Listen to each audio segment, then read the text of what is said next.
Bon, on se reprit avec un peu du café, de l'eau et on continue la fin de la session aujourd'hui.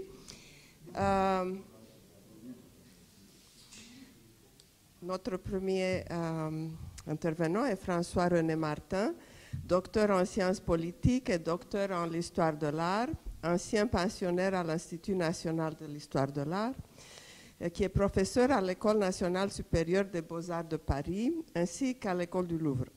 Spécialiste des mythes raphaéliens au XIXe siècle, il s'intéresse à l'histoire des méthodes en histoire de l'art.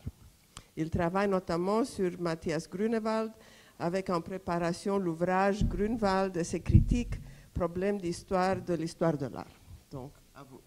Merci beaucoup. Merci, cher Jérémy, pour cette invitation qui m'a fait très plaisir. Je suis simplement navré de ne pas avoir pu assister, contrairement à ce que je voulais faire, à la séance hier après-midi et de ce matin, étant très occupé à l'organisation d'un colloque qui doit se tenir à la fin de la semaine à quelques milliers de kilomètres d'ici. Je vais donc revenir sur un aspect de Robert Klein qui a sans doute déjà été beaucoup évoqué. Il en a été question dans les deux premières communications de cet après-midi. C'est Klein, lecteur de Jacob Burckhardt. Il est des textes qui peuvent prendre, quoi qu'aient cherché à exprimer au moment où ils furent écrits et publiés leur auteur, des significations plus amples avec le temps. L'essai de Robert Klein sur la civilisation de la Renaissance de Jacob Burckhardt me semble appartenir à cette catégorie, comme si dans cet exercice, Klein avait finalement livré une leçon sur la discipline, en même temps que quelques indices sur l'histoire de l'art qu'il avait cherché à pratiquer. C'est alors un exercice bien délicat que celui-là, qui consiste à y chercher des échos, ou même des signes, trop évidents pour les premiers et donc sans véritable portée, trop ténus pour les autres pour être véritablement convaincants. L'exercice, pour autant, me semble mériter un peu d'attention, et cela consiste tout d'abord à camper Robert Klein en lecteur aussi minutieux qu'inspiré de Burckhardt. En 1958, une édition française de la civilisation de la Renaissance de Jacob Burckhardt paraît aux éditions Plomb et au Club français du meilleur livre, c'est le nom de l'éditeur, en un volume un peu luxueux, sans destination universitaire évidente. Ici, c'est la réédition en livre de poche que je vous montre, et non pas cette première édition. J'ignore par quel canal, et peut-être même quel détour, Klein fut approché par l'éditeur pour en faire la préface. Il s'agissait sans doute d'expliquer en quoi la lecture de ce monument vieilli pouvait s'imposer encore, un siècle ou quasiment après sa parution en allemand, pour un public français qui pouvait trouver d'autres synthèses moins datées sur la Renaissance italienne. L'éditeur, de toute évidence, ne chercha pas à profiter de cette réédition pour reprendre l'édition elle-même, ou même encore sa traduction. La vieille traduction de Schmitt, un professeur d'allemand au lycée Condorcet, datait de 1894, faite à partir d'une édition fautive du texte de Burckhardt conçu par un certain Louis Geiger, qui n'avait pas hésité à mutiler le texte original en l'amputant de son introduction, et en y ajoutant des reprises qui étaient de son propre cru. Si Klein ne fait pas allusion à ces infortunes du texte original, sans doute invité par l'éditeur à ne livrer qu'une simple position actuelle, c'est-à-dire un regard rétrospectif sur le texte mis en face des travaux plus récents, il n'en livre pas moins un regard critique très original. D'où le titre « La civilisation de la Renaissance aujourd'hui ». C'est sous un titre sensiblement différent qu'il fut intégré par André Chastel dans l'anthologie posthume « La forme et l'intelligible », sous le titre donc « La civilisation de la Renaissance de Jacob Burckhardt à aujourd'hui », avec un sous-titre étrange, « Étude d'iconographie », qui m'a toujours paru un petit peu étonnant. Cette légère modification visait sans doute à mieux indiquer la portée du texte, une lecture du texte du Ballois dans une perspective historiographique et critique, faisant un état des avancées de la connaissance et en même temps un tableau synthétique de la question historique de la civilisation de la Renaissance en Italie. D'une certaine façon, le titre rétrospectif donné par Chastel à l'essai est probablement plus juste et lui donne d'emblée une signification bien plus large et davantage critique. Qu'écrit Robert Klein au sujet de la Kulturgeschichte de Burckhardt? Même incomplet, puisqu'il ne fut pas achevé, même réfuté depuis pour nombre de ses développements, même corrigé, même amendé, le livre de Burckhardt garderait une valeur qui, dans son ensemble, serait intacte. Il manque à peu près complètement la question de la technique, question dont on sait combien elle préoccupe Klein, qui en fait son sujet de thèse. Il n'y est que peu tenu compte des institutions, de l'économie, des métiers, de la vie des classes laborieuses. Immense lacune s'il en est pour des lecteurs contemporains sensibilisés aux thèses marxistes ou même habitué aux analyses de l'école des annales qui régnait alors presque sans partage sur l'école historique française. La philosophie tient peu de place, qu'il s'agisse du néoplatonisme florentin et son contraste avec l'aristotélisme padouan cité en passant. Toutes ces manques, toutes ces lacunes sont évidemment pointées d'une manière très précise par Klein. Cela ne pouvait que donner au monument une allure très surannée pour d'autres lecteurs qui avaient fréquenté les travaux de Panofsky ou de Cassirer. Enfin, et c'était l'objection la plus sérieuse, la Renaissance, écrit Klein, y était conçue comme un seul bloc, très homogène, au sein duquel chaque registre apparaissait en outre immuable dans ses traits, qu'il s'agisse de la poésie, de la vie religieuse ou de la politique. Je cite encore Robert Klein. Burckhardt est, comme historien, un physionomiste. Il présente la Renaissance comme il décrirait le génie d'un grand homme, et c'est pourquoi il lui paraît une et indivisible, presque sans racines dans le Moyen-Âge, sans prolongement dans le baroque, sans évolution intérieure, sans influence de l'étranger et sans une vraie pluralité de tendances. Fin de citation. Passé cette très longue ouverture critique, Klein peut enfin s'attacher à ce qui donne au livre toute sa portée, en son temps, mais aussi pour le lecteur lointain, informé de toutes les recherches menées depuis lors. Je cite encore. Personne n'avait encore eu l'idée d'écrire en historien sur la prédominance de l'imagination dans la morale, sur les différentes manières de compter la population dans les statistiques, sur la gloire des poètes ou sur la manie des discours publics. Burckhardt a innové pour presque toutes ces têtes de chapitres et les a choisis avec un bonheur inégalé, en vue d'un but précis et unique qu'il a été le premier à prescrire à l'historien, définir l'attitude des hommes d'une certaine époque devant le monde. Fin de citation.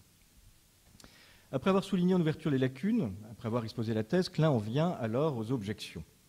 Car l'essentiel de cette préface, bien paradoxale à bien regarder, est une sorte de discours qui consiste à se placer sur la crête du savoir le plus abouti, tout en revenant aux positions de Burckhardt qui les fondent intellectuellement.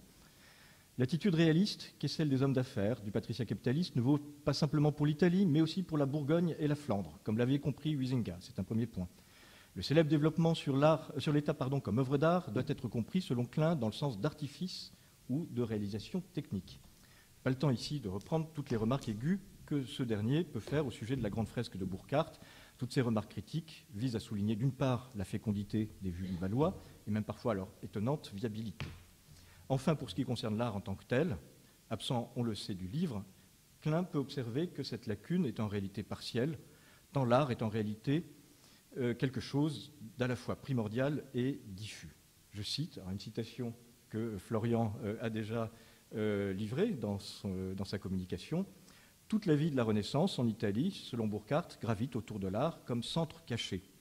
Il faut comprendre cela dans le sens que la création artistique est le modèle idéal du comportement et que l'homme est avant tout homo artifex, quelle que soit son activité.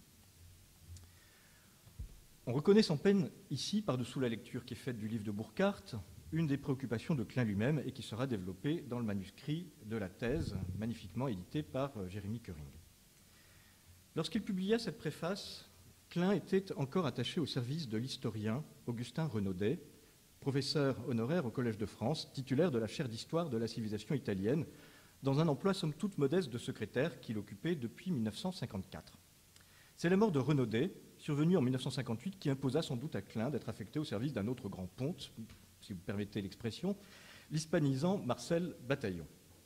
Renaudet, qui avait été le directeur de thèse d'André Chastel, avait écrit des ouvrages sur Machiavel, Dante ou encore sur Erasme. Il publia en 1957, avec Chastel et Klein, un ouvrage sur le procès de Savonarole. Il n'est pas anodin de voir qu'il s'intéressa sans doute à Burckhardt, livrant même une recension d'un des volumes de la monumentale biographie de Werner Kaigi, précisément le volume qui concerne les années de rédaction du Cicerone et de la Kulturgeschichte der Renaissance in Italien. À lire cette recension, parue dans la Bibliothèque d'Humanisme et de Renaissance en 1958, l'année de la disparition de Renaudet, l'on ne peut qu'être frappé par quelques parallélismes forts avec la présentation de Klein lui-même, parue la même année. J'ose pas dire que quand je l'ai d'ailleurs lu, je me suis demandé l'espace d'un instant, sans doute à tort, si ce n'était pas Klein lui-même qui l'avait écrit. Bon. En tout cas, c'est une hypothèse très insolente que je me risque à formuler. Ces parallélismes, on peut très rapidement, en tout cas, les donner. Tout d'abord, l'État comme œuvre d'art, mais surtout la réforme de l'éthique, laquelle conditionne la découverte de l'individu. Enfin, les lacunes pointées par Renaudet sont celles aussi qui préoccupent Chastel et Klein, lesquelles s'emploieront d'ailleurs à les combler, principalement l'histoire des doctrines et des systèmes de policiens affissants. Il était évident pour Renaudet également que l'œuvre de Burckhardt, si dépassée fut-elle, contenait quelques leçons encore actuelles pour la discipline historique et sans doute même pour l'histoire de l'art. La fusion de l'histoire de l'art et de l'histoire de la civilisation, horizon de l'enseignement de Burckhardt, tel qu'il le formulait lui-même en 1854, pouvait faire encore, ce sont les mots de Renaudet dans cette recension, et peut-être ceux de Klein, pouvait faire donc, un siècle plus tard, un bon programme. Toute la question était alors la façon dont un tel programme pouvait être mis en œuvre dans un âge où les historiens régnaient, en France tout particulièrement, sur l'agenda méthodologique. Était-ce la préoccupation de Renaudet? Je ne peux répondre, ne sachant rien ou quasiment sur la personne qui écrivit cette recension à la toute fin de sa vie. On voudrait à ce titre en savoir davantage sur la relation entre Klein et Renaudet, fût-elle lointaine, même infiniment moins marquante que celle que Klein noua avec Chastel. Nous en savons un peu plus en revanche sur les relations que Renaudet entretenait avec ses collègues historiens appartenant à l'école des Annales, notamment Lucien Febvre, qui le tenait, semble-t-il, en grande estime, encore que la chose soit, on va le voir, un petit peu plus complexe, puisqu'il entre une certaine réserve dès lors que Renaudet était avant tout un historien des idées et non des milieux, où l'on retrouve la question de l'histoire des idées dont il a été question il y a quelques instants. Une longue recension du Machiavel de Renaudet par Febvre en 1943, longuement élogieuse et même flatteuse, s'achève sur ce jugement assez rude. Je cite : « Aucun sacrifice au pittoresque, aucun à la peinture des milieux. Renaudet, poursuit Febvre, prend son Machiavel corps à corps. Lui, ses idées et ses conclusions comparées aux idées et aux conclusions de ses contemporains. Mais il ne profile pas, derrière l'homme, si séduisante soit-elle, la ville, la Florence des Médicis. Personne qui la connaisse mieux que lui, cependant. Personne qui l'évoque moins. Renaudet est un historien des idées, et des hommes dans la mesure où ils ont des idées. Je ne dirais pas qu'il se défend d'être autre chose. On ne se défend que contre qui vous assiège. Simplement, il n'entre pas dans son plan à lui, dans son plan de pensée, qu'on puisse comparer les gens autrement, faire plus de part à la chair, à la vie, au mouvement, accrocher les idées aux façades des maisons comme des rayons de soleil. Bon, fin de citation. Febvre, dans la fin de cet article qui est éblouissant de finesse et aussi, à bien lire, d'ironie, cite la lettre que Machiavel adresse le 10 décembre 1513 dans son exil de San Cacciano à son ami Vettori. Il y tuait le temps en jouant au tric-trac avec l'hôte, un meunier et 2 boulangers. Dispute pour un sou, invective aux gagnants, pouillerie, clameur, juron, écrit Febvre. Mais le soir, Machiavel se débarrasse de ses vêtements boueux pour paraître à la cour des princes et y converser. Renaudet, ajoute Febvre, ne se serait intéressé qu'à ce dernier, Machiavel, là où, précisément, Febvre aurait voulu que, je cite, les esprits s'incarnent un peu plus, que les décors se précisent, que le bruit des rues se perçoive et le galop des chevaux et la joie de vivre sous le ciel florentin. Fin de citation. La question de la restitution de la vie, pour l'historien comme pour l'historien de l'art, avait quelque chose d'impérieux. Il y avait en réalité une condamnation sans appel derrière les remarques de Febvre au sujet du Machiavel de Renaudet. 15 ans plus tard, l'histoire des idées ne pouvait pas avoir meilleure réputation. Fut-il professeur au Collège de France, Renaudet restait en marge du mainstream de l'histoire sociale et économique prônée par Febvre. La restitution de la vie était donc un des mots d'ordre chez les historiens, et cela ne pouvait que peser sur la manière dont les historiens de l'art français allaient concevoir leur propre programme dans lequel les idées et le tric-trac pouvaient aller ensemble. Sans doute est-ce la feuille de route qui avait été donnée par les historiens à ces derniers à ce moment. Il est difficile, en tout cas, de ne pas voir dans la préface de Klein une forme de réponse à cette injonction. Toutefois, Klein va parvenir dans ses travaux, et d'une manière admirable, à tenir ce qui semblait difficile à faire tenir ensemble chez Febvre et bien d'autres, les idées et la vie et les idées. On peut imaginer que la préface de Klein avait aussi d'autres destinataires, notamment chez les historiens de l'art. Très clairement, il associe la Kulturgeschichte de Burckhardt au développement plus récent de l'iconologie. C'est à une histoire de l'art qui parviendrait à s'échapper de l'univers trop étriqué du formalisme qu'il s'en remet explicitement.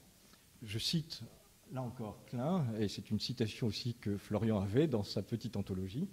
« L'orientation de ce goethéen demeure actuelle. En réaction contre un certain formalisme, dont l'un des maîtres était son élève Wölfflin, on aime de nouveau lire et non seulement regarder l'œuvre d'art.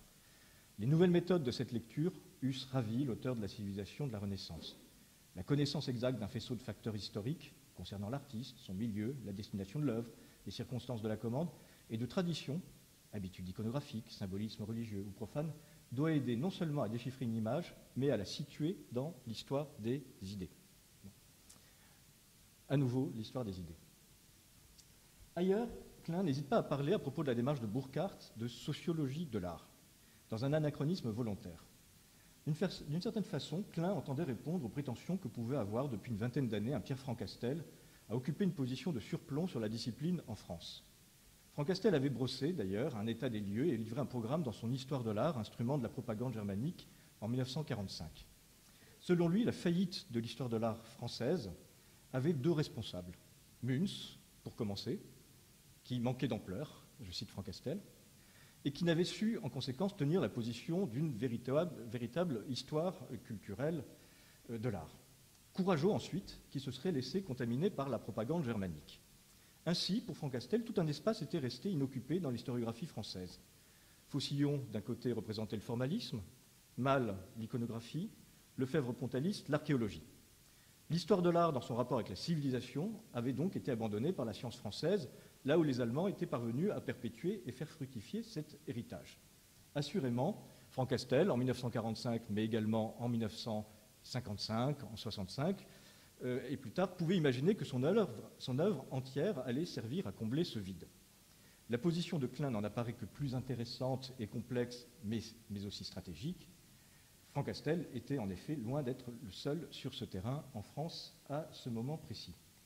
Quant à l'exemple de Burckhardt, il s'accordait bien à la manière dont Klein travaillait, bien plus que celle de Francastel, des jeux d'échelle incessants chez le Balois, chez qui l'accumulation d'exemples est indissociable d'une vision très élargie de la civilisation, se retrouve chez Klein, pour qui les questions très érudites et ponctuelles servent très souvent à embrasser des questions de grande portée. On comprend mieux alors pourquoi Klein prend la précaution de développer, je crois, longuement les objections portées depuis un siècle au livre de Burckhardt. Il s'agissait de montrer que l'on n'était pas dupe des limites du monument. Très grands étaient les risques de se réclamer d'une historiographie de l'art qui pouvait être vue aussi bien par les historiens de l'art que par les historiens comme étant tout à fait révolue. Se réclamer du grand théâtre conceptuel de Burckhardt imposait cette sévère mise au point. Une remarque très polémique de Francastel, plus tardive, montre combien cette position de la Kulturgeschichte à la française était très disputée et en réalité conflictuelle. Dans un texte de 1960, Francastel n'hésitait pas à railler chez Chastel et Klein, tous deux visés explicitement dans son texte, leur attachement aux vieilles figures de cette tradition allemande, voyant même en eux, je cite, des Warburgiens attardés. Il aurait tout autant pu dire des Burckhartiens attardés, et ce qui était finalement à cette époque une critique sans doute féroce dans l'esprit de Francastel devient aujourd'hui, il y a un effet de lecture rétrospectif, un brevet d'invention qui échappe évidemment au pauvre Francastel aujourd'hui, si on le met en miroir de l'histoire de l'art de Robert Klein et même de celle d'André Chastel. Je voudrais, pour finir, faire quelques remarques plus personnelles que je livrerai en conclusion. La lecture que j'ai essayé de faire de Robert Klein est indissociable de celle que j'ai pu faire il y a maintenant des années quand j'étais étudiant et des témoignages que j'ai pu entendre au sujet de Robert Klein de la part de Henri Zerner, qui est ici, mais aussi de Jean Wirth, qui m'en a parlé il y a fort longtemps. Je me souviens en tout cas que lorsque j'ai lu pour la première fois Robert Klein, j'avais été sensible, évidemment, par-delà ces textes, à son destin, mais aussi, encore une fois, par une sorte d'incandescence dans son écriture. C'est pour toutes ces raisons que La forme et l'intelligible fut pour moi un livre formateur, infiniment difficile à maîtriser, à saisir, ne serait-ce pour commencer par sa matière savante, avant même la complexité des analyses, mais immédiatement accueillante par sa clarté. Il est évidemment difficile, n'ayant pas connu Robert Klein, de se risquer à une lecture de ces textes en les renvoyant à, ici, c'est la première page, la page de titre de La forme et l'intelligible, une photo de Robert Klein, et je vais revenir sur un passage. Il est donc difficile de se risquer à une lecture de ces textes en les renvoyant à son existence. André Chastel, qui avait été son ami, est évidemment en droit de le faire, et l'on devine, en lisant la longue préface à La forme et l'intelligible, des allusions à la vie de Robert Klein, comme le passage où il convoque Franz Kafka et sa fiancée, ainsi que le destin de Juif errant, de Robert Klein. S'il ne peut être question pour moi de relire ces textes et de les relier à sa vie, il n'est pas impossible, je crois, de souligner combien parfois quelque chose de très vif, de très vivant, et sans doute de secrètement personnel, vient parfois frapper le lecteur. Il a été tout à l'heure question des différents Klein que l'on serait en mesure de distinguer. Le Klein de 1965 et du grand texte qui est Spirito Peregrino, où il est question des modalités de l'amour chez Dante, me paraît particulièrement éloquent, tant on peut par moments y croiser des remarques qui ont une espèce de teinte, je ne sais pas comment on pourrait dire les choses autrement, particulière, spéciale, qui dépasse très largement le commentaire qui est porté à la matière, savante. Je voudrais juste lire cet extrait dans lequel Klein résume la doctrine de Dante dans un détour brusque qu'indique dans le passage le mot d'ailleurs. Le détour fonctionne donc, à mon sens, comme une longue anacolute dans ce texte. Je retrouve le passage et je vous le lis, mais vous pouvez le trouver ici sur cette page qui s'affiche sur l'écran. Mais Capellanus, qui avait très bien saisi le problème, a répondu en quelque sorte d'avance dans son dialogue 5, qui contient d'ailleurs une sorte de jugement et une ébauche de divine comédie de l'amour. La volonté qui ne désire pas se séparer de ce qu'elle aime est par définition la plus libre qui soit, puisqu'elle ne veut que ce qu'elle veut. En termes plus modernes, si la liberté n'est pas liberté de s'engager, elle n'est rien. Je vous remercie pour votre attention.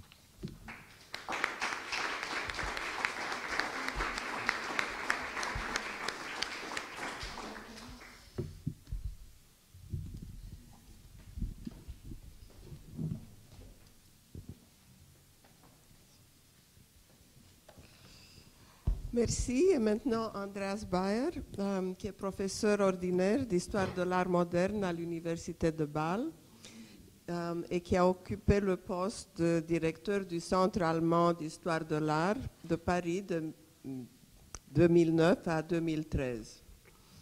Ses premiers domaines de recherche sont l'art et l'architecture de la période moderne jusqu'au classicisme allemand. Il s'intéresse également à l'histoire des méthodes et de la discipline.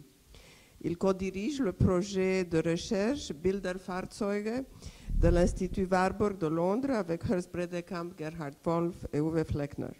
Dans ce cadre, il vient d'éditer l'ouvrage Bilderfahrzeuge, Abbe Warburgs Vermächtnis und die Zukunft der Ikonologie, qui est sorti justement cette année. Donc, Andreas. Semaine dernière. La semaine dernière, voilà, bravo. Merci Anna, merci Jérémy pour l'aimable invitation à ce colloque. Ça fait bien d'être de retour à Paris, d'autant plus dans la rue des Petits Champs.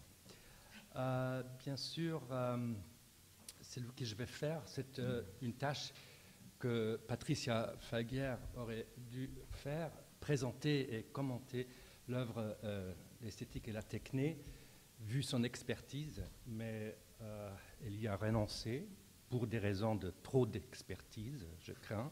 Et elle va plutôt parler de l'Amazzonan de Klein. A changé? Ok. Et j'espère qu'on va avoir une discussion après, parce que pas tout le monde va à Florence demain, donc peut-être on peut en discuter déjà ici. Donc je vais essayer de contextualiser un petit peu le livre de Klein, la thèse. Il s'agit de la thèse du troisième cycle. Je vais répéter des choses parce que quand on parle comme dernier, c'est clair, on doit toujours répéter des choses qui ont déjà été expliquées ou commentées. Il s'agit donc de la thèse du troisième cycle, écrite sous la direction d'André Chastel, à laquelle il a travaillé du 1960 au à peu près 1962.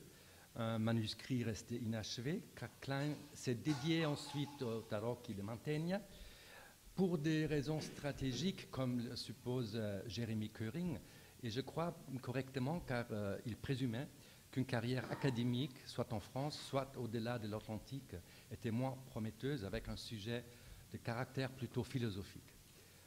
La thèse initiée, mais en tout cas, il s'agit d'un manuscrit, comme vous l'avez tous vu, qu'il a eu dans la main, un manuscrit assez avancé, divisé en 8 chapitres, partis en 2 parties principales, techné et anthropologie de l'artifex. se base sur des travaux antérieurs de Klein, entre autres arrêts techniques dans la tradition de Platon à Giordano Bruno, ou ses réflexions sur l'art italien à l'époque du maniérisme.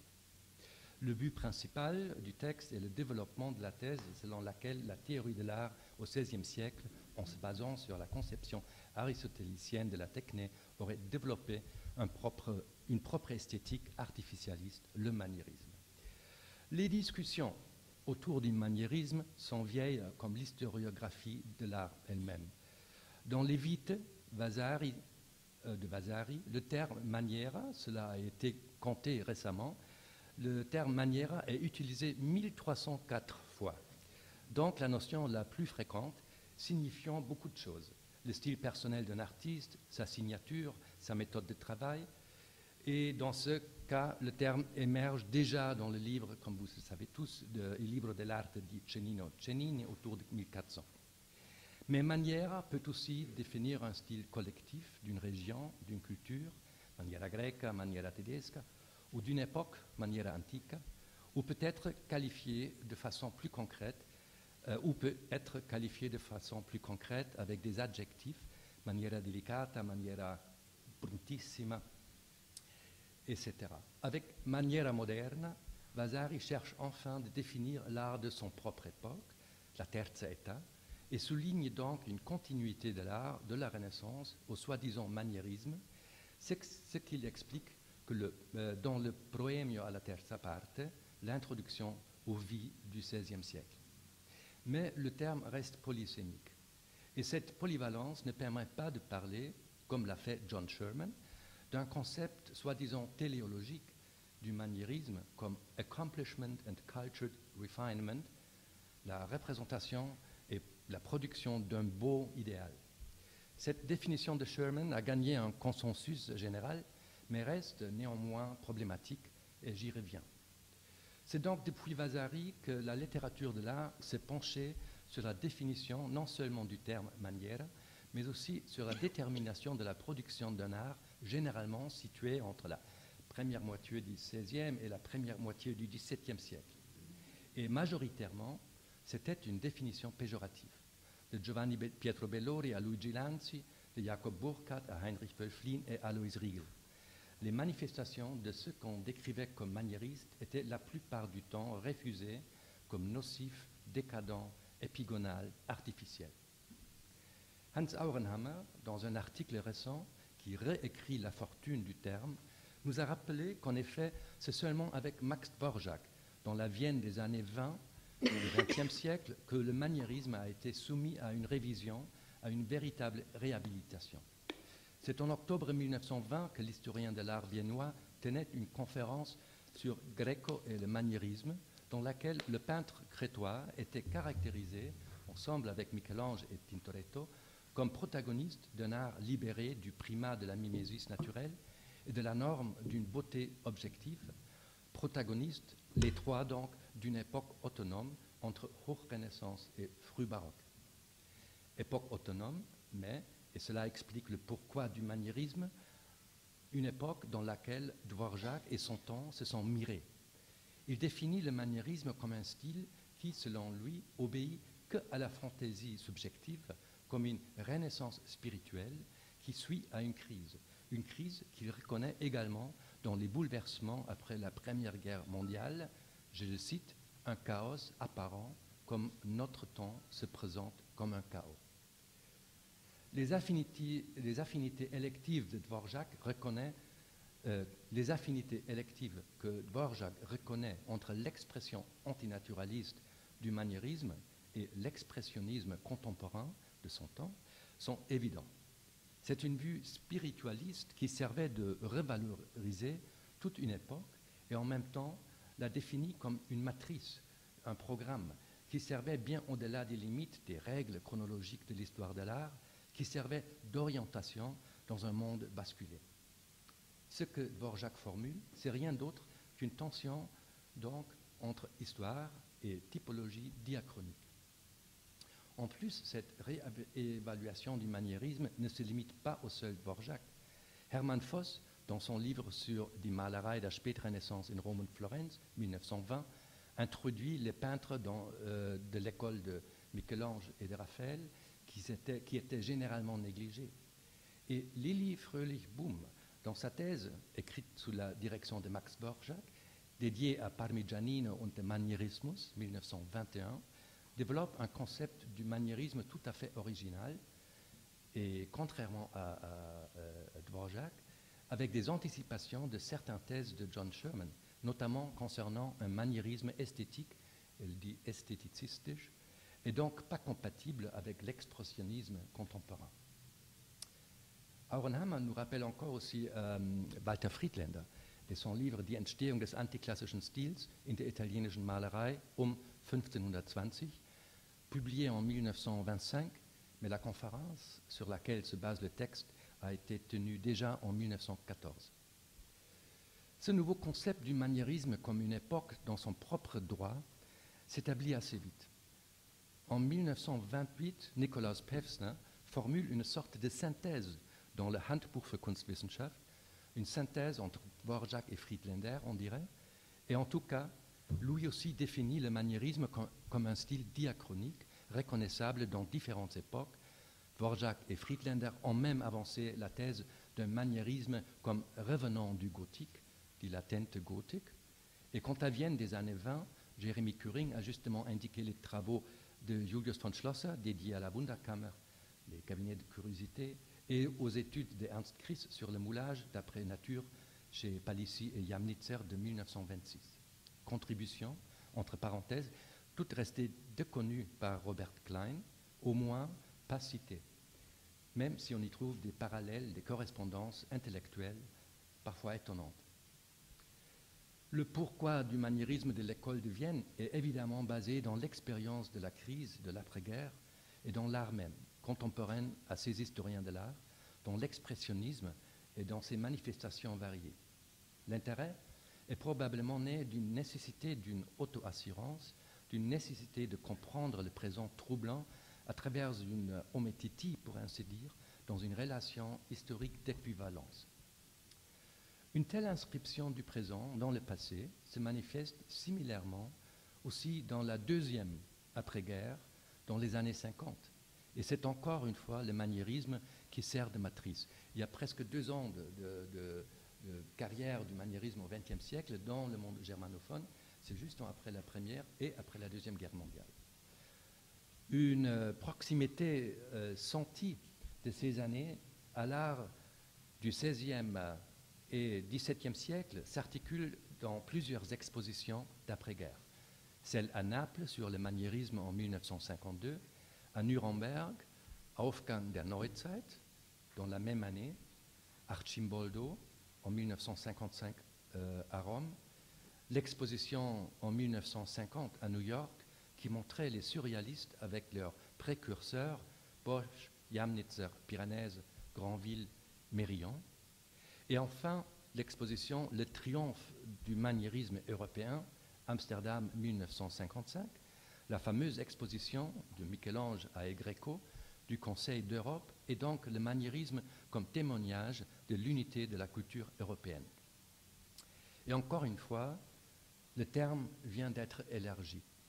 Et la parenté entre Arcimboldo, Luca Cambiaso, Bracelli ou Mansou Desiderio, de Dosso Dossi ou El Greco, d'une part, et de Max Ernst, Picasso, Chagall, Alberto Savinio, Sirio Musso, De Chirico ou Fabrizio Clerici, de l'autre part, vient d'être postulé. L'auteur décisif de cette nouvelle réhabilitation du maniérisme dans les années d'après-guerre est l'écrivain allemand Gustav René Hocke, résident à Rome, mais avec une performance transeuropéenne. Avec son livre, titre Die Welt als Labyrinth, Manier und Manie in der europäischen Kunst, Beiträge zur Ikonographie und Formgeschichte der europäischen Kunst von 1520 bis 1650 und in der Gegenwart, apparu à Hambourg en 1957.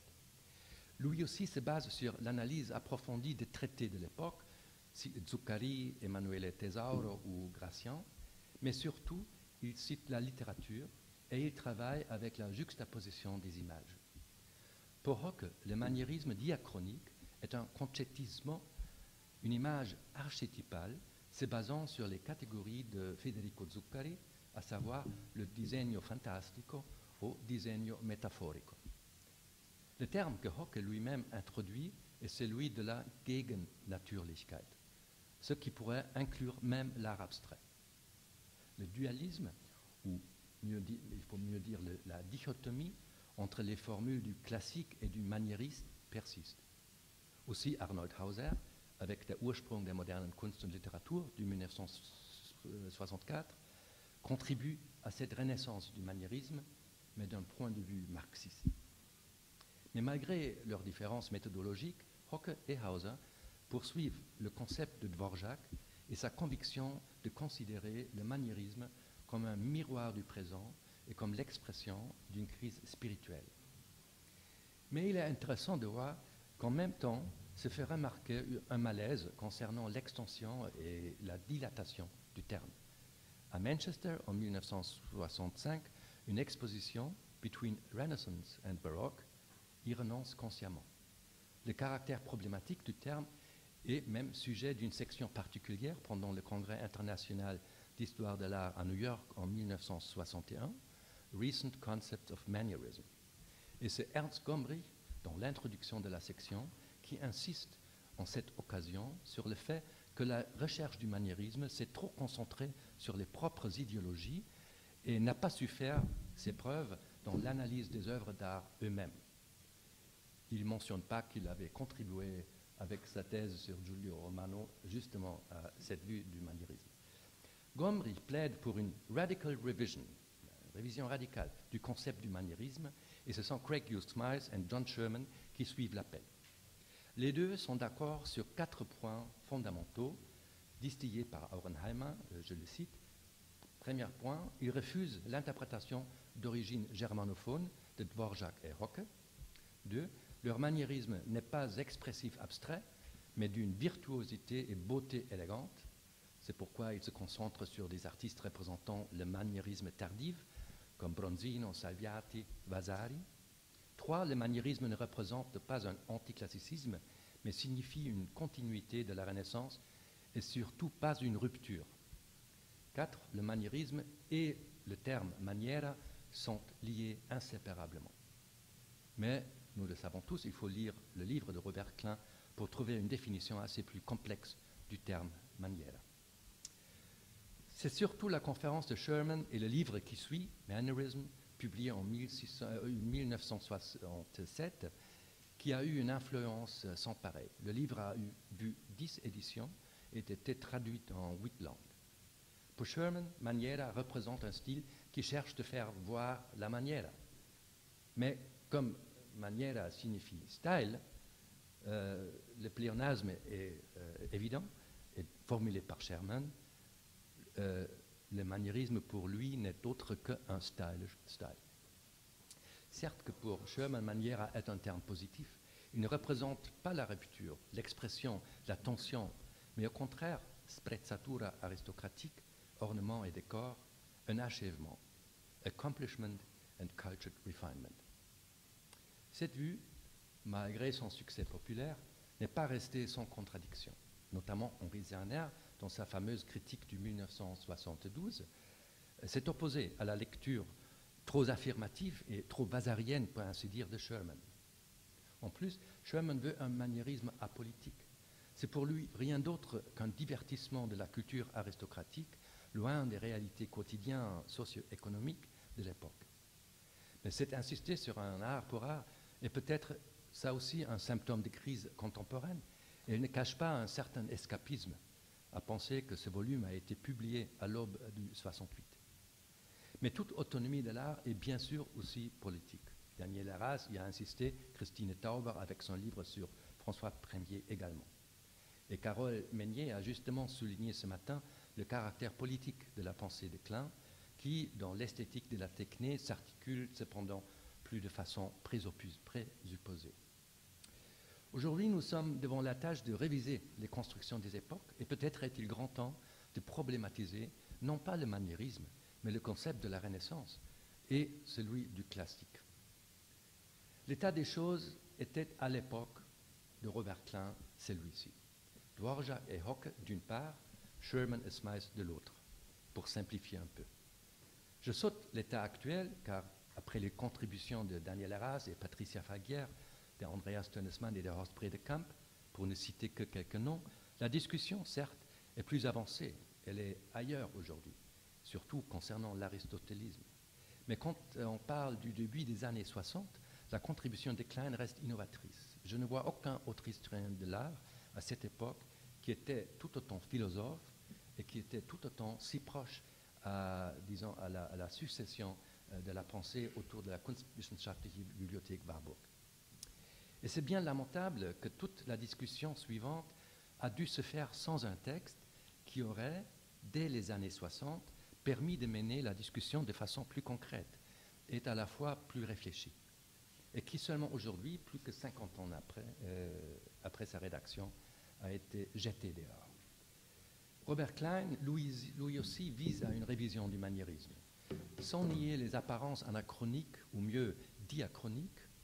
Son apparence au Moyen-Âge, pour lui, est une réalité, et il voit des analogies de l'esthétique impliquée par la théorie aristotélicienne de l'art, même chez Cocteau et Max Jacob, et dans le cubisme.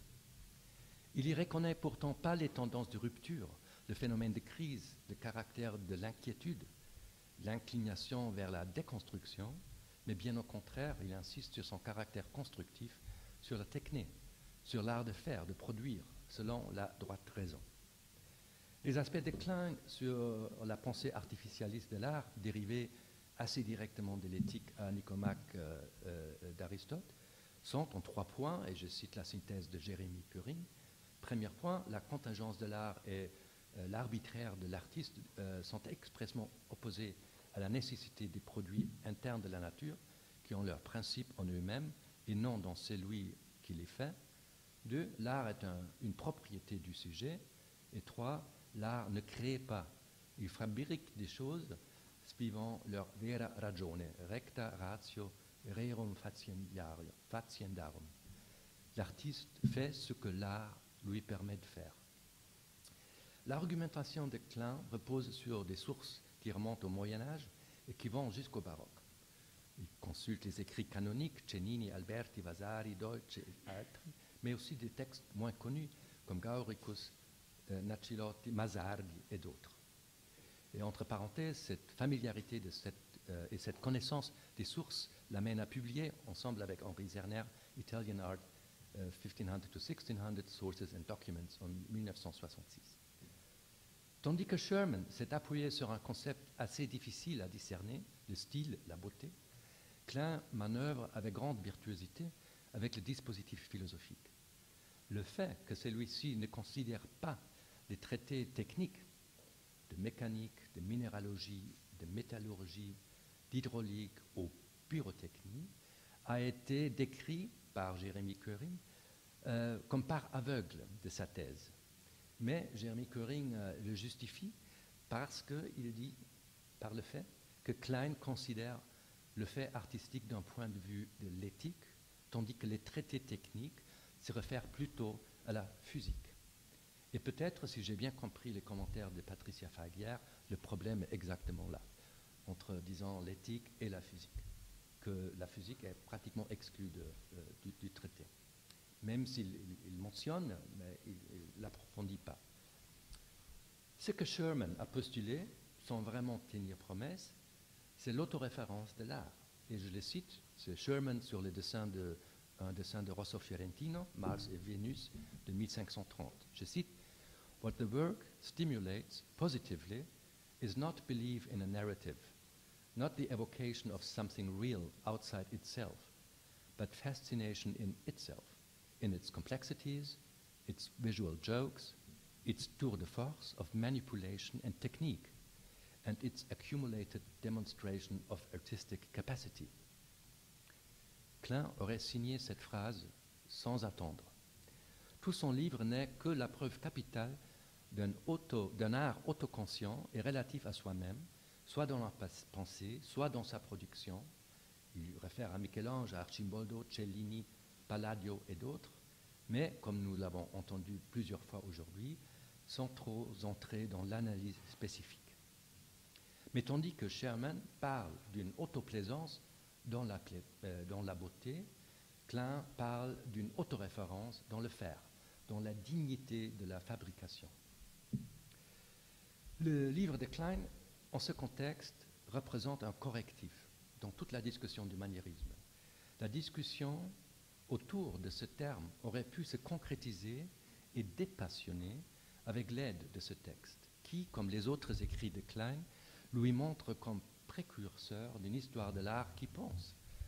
Je dirais même qu'il prélude ce qu'on appelle de façon un peu inhabile Bildwissenschaft, c'est-à-dire une histoire de l'art intéressée dans la logique propre de l'image et de l'art même. Ces textes, et pas seulement la thèse, mais ces articles publiés, Henri Zener vient de nous le rappeler, prouvent qu'il était en avance sur son temps, surtout quand Klein réclame pour l'art du XVIe siècle ni référence au modèle naturel, ni allusion à l'idée, les deux principes qui généralement étaient vus comme les axes centraux, les piliers de toute historiographie traditionnelle, car il anticipe la critique à l'impératif néoplatonique que la critique de l'art a formulé seulement au début des années 90.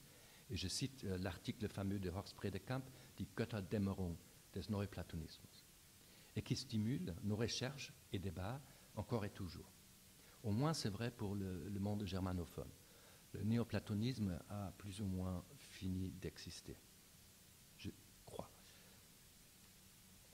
Et peut-être, il n'est pas trop audacieux de proposer que le pourquoi le maniérisme décline est le sauvetage de la Renaissance, car concernant le cadre chronologique, Klein est plutôt souple.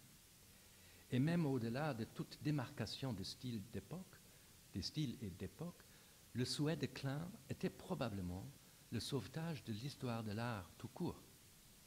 Avec lui, peut-être, le renouvellement de l'art, de l'histoire de l'art, placé sous le signe de la pensée, serait déroulé une génération auparavant. Patricia Fager a avancé la thèse que c'était aussi des questions institutionnelles qui auraient empêché la diffusion de ces idées. J'en suis convaincu que si le Warburg Institute ne serait pas éloigné de ses origines, s'il aurait accueilli Klein pour plus qu'un mois, et si sa thèse aurait été publiée au sein de son série de publications, l'histoire de l'art aurait pu changer de direction. Mais peut-être c'est une des autres occasions manquées de la bibliothèque Warburg à Londres.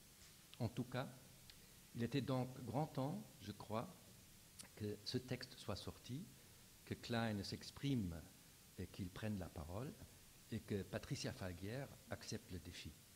Merci beaucoup.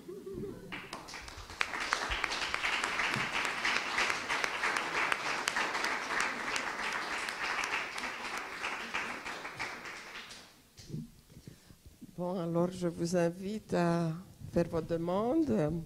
Je regarde Patricia parce qu'elle a été invoquée tellement par Andreas. Tu veux intervenir?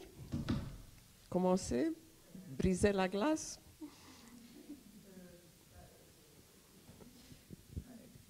J'ai eu un grand plaisir d'entendre Andreas, bien sûr, que je remercie de cette belle communication. Mais je crois qu'Andreas est très optimiste. Je pense qu'il y avait de fortes raisons pour lesquelles Klein ne pouvait pas être reçu par l'institution, en l'occurrence le Warburg, puisque... et je pense qu'en effet, il y avait quelque chose qui l'empêchait dans son travail d'être reçu par l'institution, d'être publié par cette institution et donc d'être entendu. Ça, on pourrait continuer à en débattre, mais je crois que Andreas est très optimiste de ce point de vue rétrospectivement. Je me demande si on ne pourrait pas aussi remettre en question la manière dont Klein approche le corpus aristotélicien. Parce que finalement, qu'est-ce qu'il demande à Aristote? Les problématiques qu'il travaille dans un contexte aristotélicien, elles lui sont dictées ou elles sont formulées dans un langage husserlien, dans un langage de la phénoménologie. Et ma question est, puisque vous me demandiez ce que j'allais dire vendredi, je dévoile un petit peu quand même de quoi il s'agit. Il me semble que les questions que pouvait formuler Klein au corpus aristotélicien sont tellement passées par la grille de la phénoménologie que peut-être qu'au fond, c'est ça qui l'a empêché d'aller jusqu'au bout de la démarche. Si on regarde le texte, à plus d'une reprise, il va très près d'une vraie compréhension des enjeux de la techné chez Aristote, quand il oppose deux formes de techné, une techné élargie et une techné restreinte. Et on se dit, ça y est, il l'a, et hop, on vire de bord brutalement, et on reste cantonné à d'autres, à des problématiques beaucoup plus classiques finalement, parce que l'Aristote de Klein est un Aristote très classique. Au sens, c'est l'Aristote aussi des collèges de jésuites à partir du XVIIe siècle, dont les enjeux, et notamment les enjeux cosmologiques, ont été éradiqués. Alors, tout à l'heure, on parlait d'une autre lecture qui est faite par Klein, d'une lecture en particulier de l'Éthique à Nicomaque, qui était, il faut quand même le rappeler, le grand texte dont les phénoménologues s'étaient emparés dans les années 20, et en particulier à Heidegger. C'est le grand texte dans lequel on va penser trouver les déterminations ultimes de la techné. Et en fait, c'est peut-être pas là qu'il fallait chercher, ou peut-être fallait-il lire autrement, comme le fait, exactement au moment où Klein écrit, Pierre Aubanc, par exemple, ou comme le fait le second Heidegger.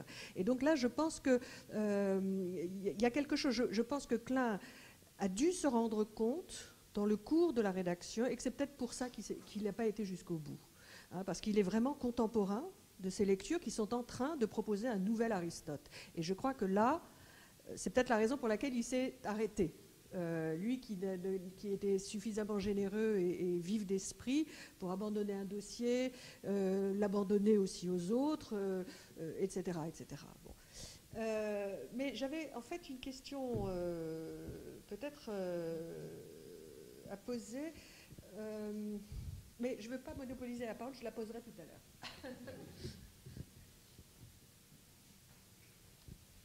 Merci. Moi, j'aurais une question, ou une sorte de remarque-question pour Andreas Bayer.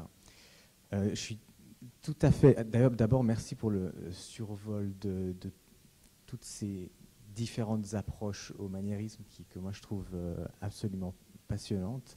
Et je suis tout à fait d'accord avec l'idée que Klein aurait souscrit à un certain shermanisme, mais en même temps, il n'est évidemment pas du tout dans cette conception du maniérisme comme aliénation ou libération, entartete Kunst, etc. Mais il fait quelque chose que d'autres, et là je fais juste écho à une chose qu'on a discuté en fait à la pause avec Florian Métral et Henri Zerner, il est en train de faire un certain maniérisme que d'autres font aussi à l'époque, notamment en Italie, qui est celui du maniérisme comme nouveau médiéval, comme une sorte de retour dans le Moyen-Âge, que par exemple une idée que Paola Barocchi, dans sa thèse qu'elle consacre à Rosso, thématise, donc le maniériste comme un artiste de cour dans une dynamique médiévale, le maniériste comme un artiste qui traverse l'Europe constamment, comme les artisans médiévaux, etc. Et c'est pas forcément étonnant que ça vienne d'un Klein, parce que pour un historien de la philosophie, le XVIe siècle, c'est ce retour de l'aristotélisme, c'est la seconde scolastique, c'est une sorte de réveil d'un certain aquinisme, et ce que vient d'évoquer Patricia Falguière, le jésuitisme, etc. Mais je ne sais pas du tout comment il se situe par rapport au Dvorak, enfin à ceux qui ont, ou au Hocke par exemple, à Hocke, à Gustav René Hocke, parce que ça c'était, ouais. Mais je crois vraiment là, Hocke, je ne sais pas du tout si Hocke a été traduit en français. Il a été traduit, oui, j'imagine, parce que je crois que c'était un livre avec un grand succès éditorial. Quand même, avec Hocke, ça reste encore un peu dans la tradition dvorakienne, hein, ça c'est sûr. Même s'il se base beaucoup plus sur des textes, etc., c'est différent. Mais vous avez mentionné ce philosophe polonais, c'était polonais ? Oui. Ouais. Son aristotélisme, il est comment? Non, parce que ça m'intéresserait, parce que là aussi vous avez dit peut-être c'était une raison pour laquelle Klein a dit « Ok, je m'arrête ». Bon, il faut voir, il faut dire ça. Et du reste, mais je crois en tout cas, années 50, deuxième moitié des années 50, la discussion d'une redéfinition du maniérisme se présente de façon très très large. Hein. Dans les expositions qui vont de Manchester jusqu'à Naples, c'est-à-dire vraiment en toute Europe, on s'est posé cette question. Et pas par hasard, tout de suite après la guerre, encore une fois. Hein. Là, je crois aussi que c'est un phénomène qui est tout à fait remarquable, que le maniérisme, ce n'est pas un signe de crise, mais c'est un signe de d'orientation dans une situation tout à fait ouverte. Là, je le vois aussi, Klein, qui était tout au courant de ces discussions aussi à New York. Il n'était pas à cette conférence internationale en 1970, mais il était au courant de toutes les positions qui ont été avancées là. Donc, je crois que c'était, d'une part, il avait travaillé beaucoup plus longtemps sur ces choses que les autres, peut-être, et il voyait le temps de devoir publier, disons, d'une façon massive ses positions. Mais en même temps, il a peut-être vu qu'il y a d'autres qui l'ont fait plus vite, et d'autres d'une autre façon, alors peut-être il a renoncé à ça. Je voulais seulement ajouter un mot à ça. Dans les années 50, du maniérisme, il est très important pour l'architecture en ce temps-là, parce que Robert Venturi est à l'Académie américaine à Rome, et c'est vraiment le moment quand il conçoit son livre qui va démolir le modernisme. Donc pour l'architecture, c'est un moyen de sortir du modernisme déjà désuet, disons. Et c'est aussi en 64, un peu plus tard, que c'est la grande exposition de Michel-Ange à Rome, organisée par Zevi et par Portoghesi, qui contribue de nouveau à cette atmosphère pro-maniériste pour les architectes, mais aussi pour les artistes. Donc, j'ajouterai ça. Très bien. Oui, on a parlé à midi, en effet, de ce livre de Venturi, David l'a mentionné, et c'est intéressant que tout le mouvement postmoderne, dans ce sens-là, est un mouvement maniériste, parce que le classique... Ça commence dans les années 50, quand il est à cette année-là, ouais. Merci pour la richesse de ce que vous nous avez présenté. Une remarque et une question. Une remarque qui trotte dans ma tête au fur et à mesure qu'on avance. On parle de l'aristotélisme de Klein, mais dans l'objet qui se propose de traiter dans sa thèse, dans la thèse éditée par Jérémy, il y a quand même quelque chose qui est frappant, et je n'ai aucune idée si Klein a fait des recherches là-dessus. C'est que si on regarde la régularité des éditions d'Aristote, à partir de 1515 et 1520, on a tout à coup une massification des éditions en latin d'Aristote avec comme best-seller en gros l'éthique.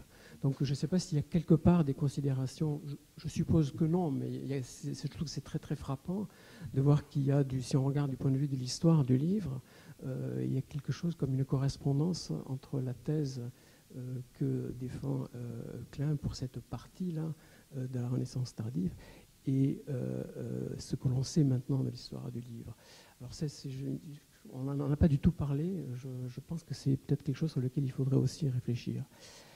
Ma question va à Andreas. J'étais un peu dérouté par la proposition finale. Pour le moment, c'était un peu rapide.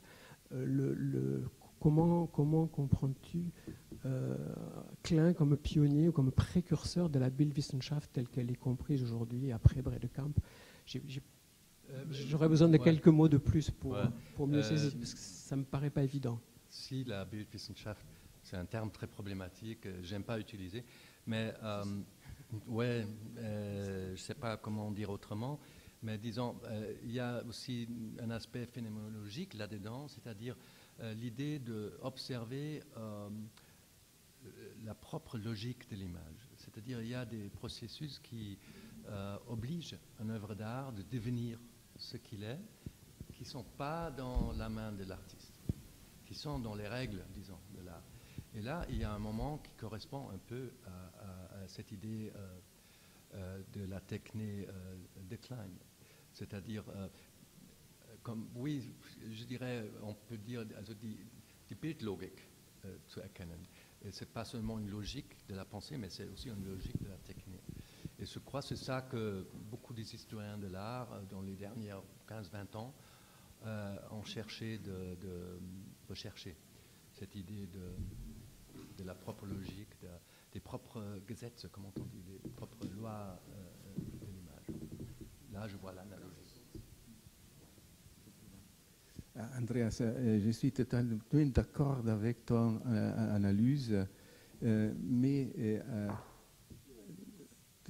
à volte, nous oublions la fonction des livres.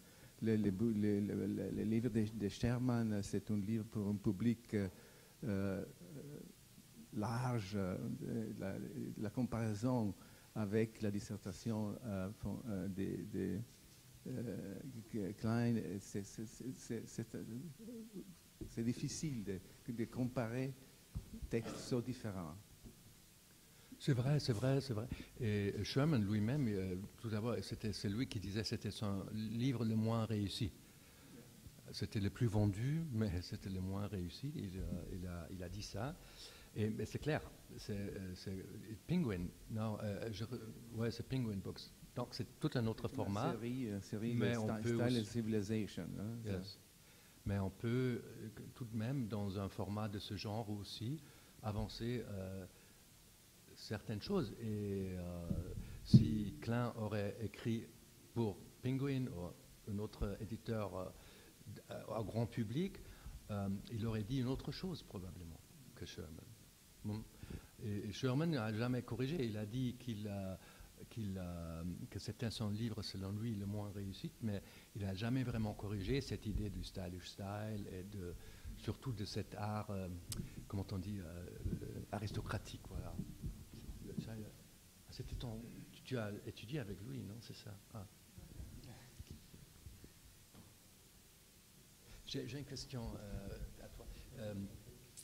Le fait que dans la culture de la Renaissance, Burckhardt parle très peu des œuvres d'art. Pratiquement pas. Très peu. Et Klein, dans sa thèse aussi, parle très peu des œuvres d'art. Quelle parenthèse tu vois là?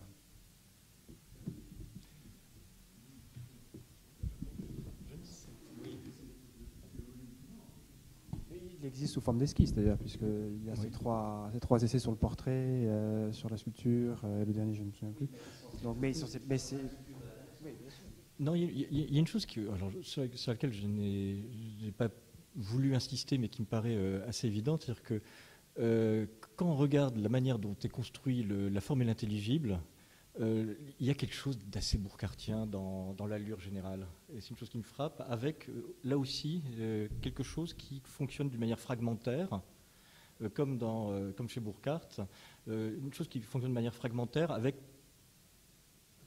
seulement à la fin des textes où les œuvres d'art sont visées, comme le concert champêtre de Giorgione. C'est-à-dire que là, de ce point de vue-là, effectivement, la part accordée à des lectures très précise d'œuvres d'art est relativement réduite dans la formule intelligible. Là, de ce point de vue-là, effectivement, il y a une sorte d'homologie entre les deux. Après, il y a sans doute aussi des raisons différentes qui tiennent à l'élaboration du livre de Burckhardt et qui tiennent à la carrière inachevée de Robert Klein et qui sont évidemment fortuites. Mais c'est vrai qu'il y a une allure burckhartienne. Alors, je me suis dit aussi la même chose, mais en même temps, c'est compliqué de voir des choses burckhartiennes partout. Hein.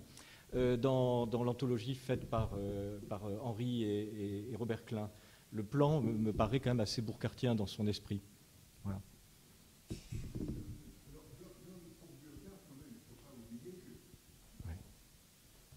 Il ne faut pas oublier qu'il avait l'intention de faire un volume sur l'art spécifiquement qui allait avec l'autre. Oui.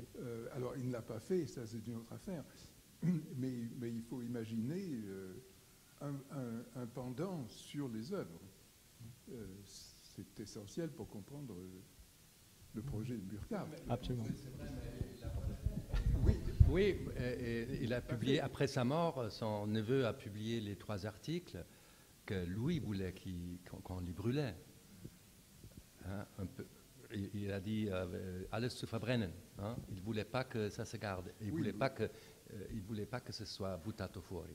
Hein. Oui, mais n'empêche que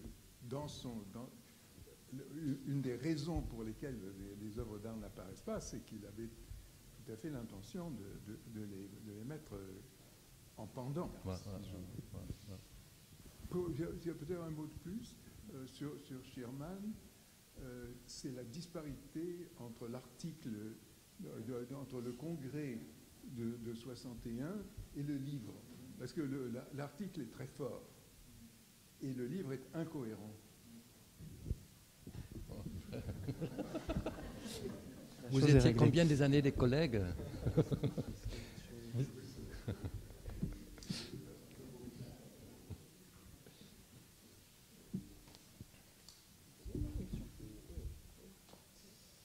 Donc, on va clore cette partie du colloque pour poursuivre dans une demi-heure à peu près à l'auditorium. On espère que vous allez tous nous rejoindre là-bas pour discuter et s'entretenir avec Carlo Ginzburg à 18h. Merci beaucoup.